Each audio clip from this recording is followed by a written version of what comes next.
Hello, friends, and welcome to Sleep Tight Stories. I'd like to say hello to Mila and Lenny. Hello to Dina and Rudy, who just moved into a new house and are sharing a bedroom. And hello to Carrie and Abby from Perth, Australia. I'd like to wish a happy belated birthday to Grace from Kent, England, who turned 13 on July 25th. A happy belated birthday to Lucas, who turned 6 on October 23rd. A happy belated birthday to Theo from Toronto, Canada, who turned 8 on October 23rd. A happy belated birthday to Braden from Hong Kong, who turned 6 on October 27th. A happy belated birthday to Abby, who turned 8 on October 28th. A happy belated birthday to Mia from Virginia, who turned 7 on October 30th. Happy birthday to Micah from Edmonton, who is turning 7 on October 31st. Happy birthday to Claire, who has a birthday on October 31st. Happy birthday to Wesley from Sagamore Hills, Ohio, who is turning 8 on October 31st. Happy birthday to Penny from Glasgow, Scotland, who is turning 7 on October 31st. Happy birthday to Maya in Ottawa, who will be celebrating her 11th birthday on November 1st. Happy birthday to Isabel DeCoro from North Yarmouth, Maine, who is turning 7 November 1st. Happy birthday to Sienna, who is turning 7 on November 3rd. And happy birthday to Eleanor from the Philippines, who has a birthday on November 4th. Happy birthday to you all. I hope you have a wonderful day.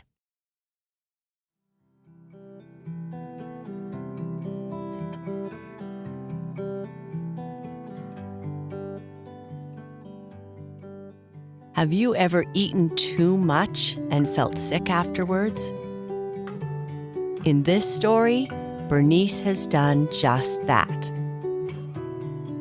Bernice, Bobby, and Gertrude brought some of their Halloween candy to school and shared with each other. Bernice liked Bobby's toffee so much, she couldn't stop eating it. Now she doesn't feel so well. Bernice has a tummy ache. Mama Bear opened the front door of their home, patiently waiting as Bernice slowly walked in and sat down in the entryway to take off her sneakers. "Why are you home so early, little bear?" Papa Bear said as he walked down the hallway from the kitchen, where he was just starting to make a fresh batch of cookies. "I'm going to head back to the office," Mama Bear whispered to Papa Bear as she closed the front door. "Hi, Papa. I'm home early today," Bernice said quietly. "I see that. Let's get your stinky sneakers and jacket off and go to the kitchen to see what the problem is." "My sneakers aren't stinky, Papa. I checked today before I put them on." "Okay. Well, maybe you just have stinky toes," Papa Bear said, smiling. "Papa!" Walking into the kitchen, Papa Bear said, "Why don't you have a seat and tell me why you are home early today, little bear?"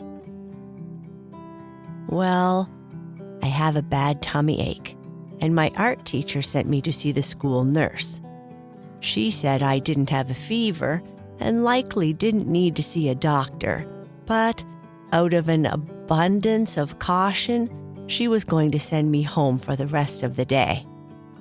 I don't know what abundance of caution means, but they called Mama and she came to pick me up," Bernice said quietly. "The nurse just wants to be extra careful because she wants you and all the other kids to be healthy and well."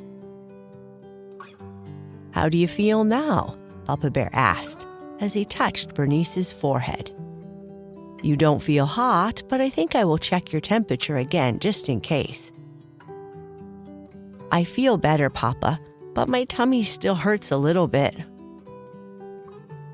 Papa Bear went to the drawer and took out the thermometer to scan Bernice's forehead, and then asked, I wonder what made your tummy ache?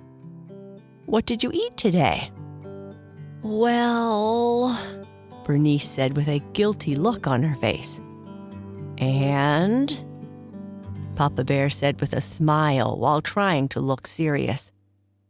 Well, Papa, at break time, Bobby brought out his Halloween candy, and I brought out my Halloween candy, and we were going to trade. So I had one of his candies, and it was a soft toffee, and I just love soft toffees. And then what happened? Well, we just kept eating candy, Papa. Gertrude came over, and she shared some of her candy, too. She had some chocolate-covered chips, which were so delicious, and well, I guess we just forgot to stop. We kept eating and eating. We ate a lot of candy, Papa, and a couple classes later, I started to get sleepy and my tummy started hurting. How are Bobby and Gertrude? Bobby went home too, Papa, but I don't think Gertrude felt that bad. She's a slow eater, so maybe she didn't have as much. Sighing, Papa Bear said, What did Mama and I say about Halloween candy? I know, Papa. You and Mama always talk about having one treat and eating fruits and veggies and stuff.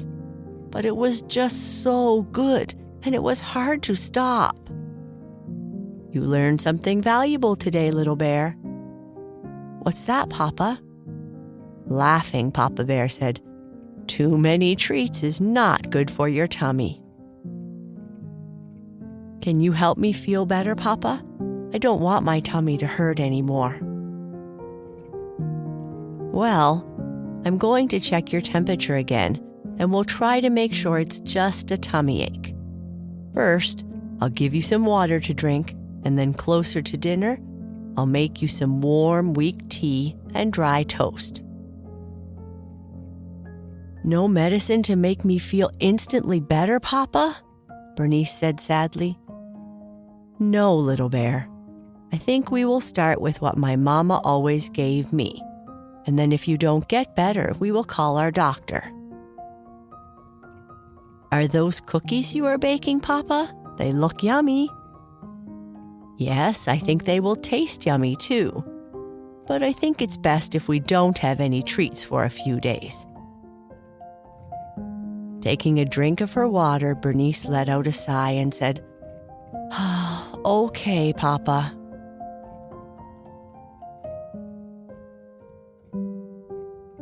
That evening, Bernice had a soapy bath, brushed her teeth, got into her pajamas, and crawled into her bed, pulling the covers up tight. How are you feeling after your soapy bath? I feel much better, Papa, but I do feel a little bit hungry. I'm sorry, little bear. I don't like when you feel hungry or uncomfortable, but it is a good sign. When your body tells you it wants to eat, it can mean that things are working well and you aren't sick. Can I have a big breakfast in the morning, Papa? You certainly can, but no treats tomorrow, okay? I will never, ever eat that much candy ever again, Bernice said with a yawn. Never is a long time, little bear. We all make mistakes. What is important is to try our best to learn from them. I can still have some of your cookies, right, Papa? I would be sad if I couldn't have your cookies. Yes, little bear. I hope we can always enjoy cookies and milk together. Now, are you comfy? Yes, Papa, and I am super squeaky clean. I used that special rose-scented soap that Mama has, Bernice said. You did you?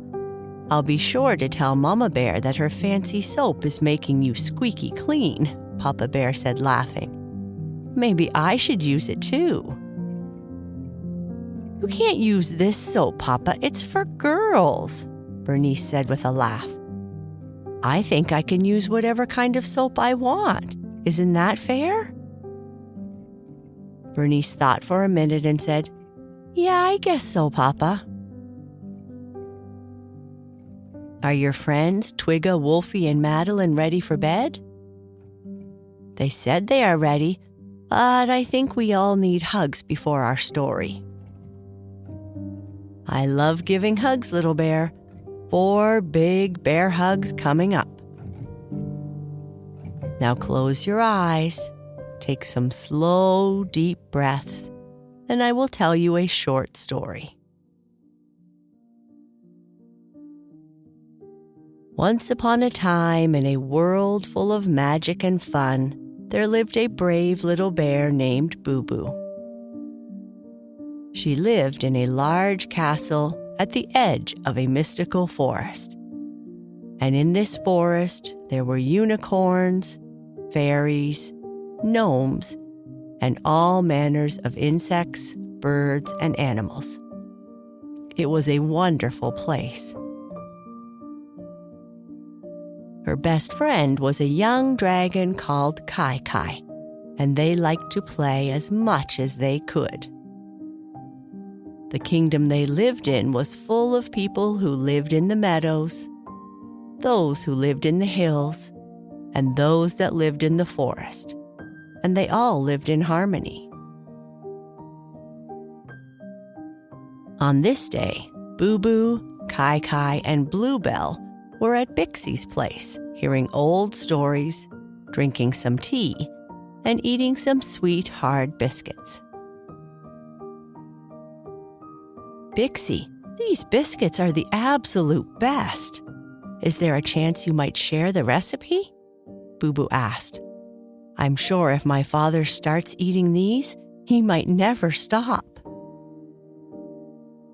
I'll have to write it down first. Despite all the books and papers I have around here, many of the foods I make are from recipes that my grand gnome told me years ago. Most have never been written down, Bixie said. That sounds like a fun project. You can make the food, and we can write down the instructions on how to make it, Bluebell said. Only if we get to eat what is cooked, laughed Kai Kai. I know I could eat these biscuits until they were coming out of my ears, Bluebell said, as she munched on another and took a drink of tea from the special cask Bixie prepared for her. Bluebell was a unicorn and couldn't pick up things in the same way Kai Kai and Boo Boo could. Ha ha ha, wouldn't that be something? That reminds me of an old tale, Bixie said, enjoying the fact that his treats were being enjoyed by his young friends. Oh, please share the story, Bixie, Boo Boo asked. It's in a book around here somewhere, Bixie said, rummaging through his library. Oh, I know you have to leave for home soon, so I'll just tell you a short version from memory. Once upon a time, there was a man from one of the faraway lands who dug up a big earthenware cask in his field. How this cask got buried in the field, no one knows. But he took it home with him and asked his wife to help him clean it out. First, he scrubbed and scrubbed, but couldn't make it clean. Then his wife started brushing the inside of the cask, but she could not make it clean either. Oh, she muttered to herself, it's this old brush. If I had a new brush, I am sure it would become clean. And just then, the cask suddenly began to fill itself with brushes. No matter how many were taken out, others kept on taking their place. So the wife and the man started a brush-selling shop, and they managed to live quite well from the sale of all these brushes. One day, the man lamented about how no matter how many brushes they sold, they didn't seem to have enough money. That night, when his wife was counting their money from the day's sales of brushes, a coin fell into the cask by mistake. At once, the brushes disappeared, and the cask began to fill itself with money. Now the wife and husband became very rich, for the cask continued to produce as much money as they could ever imagine. Now, after a long time, since there was no time to do anything else, the husband grew hungry and weary of shoveling money out of the cask. So much money was being shoveled that he had little time for anything else. And what was often the case at this time, he just couldn't be content with what he already had. As he took a break from his shoveling, and his wife took a break from her counting, he lamented that he would give this cask of money for a simple biscuit. If only this cask would keep producing biscuits, I would not hear this grumbling in my tummy. The next day after breakfast, when she was cleaning up their mess on their new grand kitchen table, a crumb from a biscuit fell into the cask, and the cask stopped producing money, and hard biscuits started pouring out. But this time, no matter if they took the biscuits out or stopped, they kept coming out. After a time, the biscuits overflowed their home, coming out of their windows, and from the weight of so many biscuits, the cask broke, and the man and his wife became just as poor as before. "I think you just made that up off the top of your head," Boo Boo laughed. "Oh, I'm sure there was an old tale wrapped up in that silliness somewhere," Bixie exclaimed. "Now, grab another biscuit and off you go before your parents start wondering why you aren't home for supper." "After all these biscuits, I'm not sure I can make room in my tummy for more food," Bluebell said. "I know I have room," Kai said, rubbing his belly. Laughing and with full tummies, they all started their short journeys home. And with that, Papa Bear gave Bernice a kiss on the forehead, adjusted her blanket, making sure that her friends were comfy too, turned off her lamp, and quietly whispered, "I love you, little bear." And that's the end of our story. Good night. Sleep tight.